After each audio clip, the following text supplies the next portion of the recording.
চা পছন্দ করে না এমন লোক কিন্তু খুব কম মানুষই আছে। আর বন্ধুবান্ধব একসাথে হলে চায়ের বিকল্প আর কিছু হতে পারে বলে মনে হয় না আমার।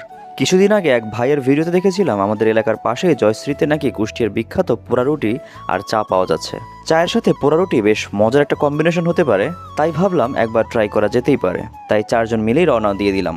জয়শ্রী বাসস্ট্যান্ডের পাশেই অবস্থিত এই ছোট চায়ের স্টলটি। ছোট হলেও বেশ সুন্দর করে সাজানো। রাতের আধারে চায়ের সাথে এই লাইটিংটি বেশ ভালো একটা ভাইব দেয়। আমরা প্রায় 9টার পরে গিয়েছিলাম, তাও মোটামুটি ভিড় ছিল। এবার আসি চা ও পোড়া রুটির ব্যাপারে। বড় সাইজের বন রুটির উপরে বাটার, চিনি, গুঁড়া দুধ ও সাদা তেল দিয়ে চুলার আগুনে সেকে বানানো হয় এই পোড়া রুটি। সত্যি বলছি, এই রুটি আমার কাছে অনেক ভালো লেগেছে।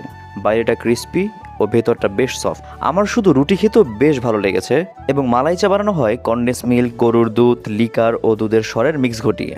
চাটা অনেক বেশি ঘন ছিল, সাথে প্রতি চুমুকি মালাইয়ের টেস্ট আপনি অনুভব করতে পারবেন। চায়ের পরিমাণ ছিল অনেক বেশি। যেহেতু আপনি রুটির সাথে খাচ্ছেন আর চাটা এত মজার যে পরিমাণ একটু বেশি হলে ভালোই হয়। চায়ের সাথে রুটির কম্বোটা ছিল একেবারে পারফেক্ট। এই রুটি যেন এই চায়ের সাথেই যায়। আমাদের সবার কাছে রুটি এত বেশি ভালো লেগেছে যে আমরা 2বার করে পোড়া রুটি নিয়েছিলাম। আরেকটা বিষয় না বললেই নয়, সেটা হলো এই দোকানের ওনারের ব্যবহার। অমায়িক একজন মানুষ, আমাদের সাথে খুবই ফ্রেন্ডলি হইতে কথা বলেছে, হাসি মজা করেছে একসাথে, আমাদের ভিডিও করে দিয়েছেন উনি। আপনারা যারা জয়শ্রীর আশেপাশে আছেন একবার ট্রাই করতে পারেন এই মালাই চা আর পোড়া রুটি।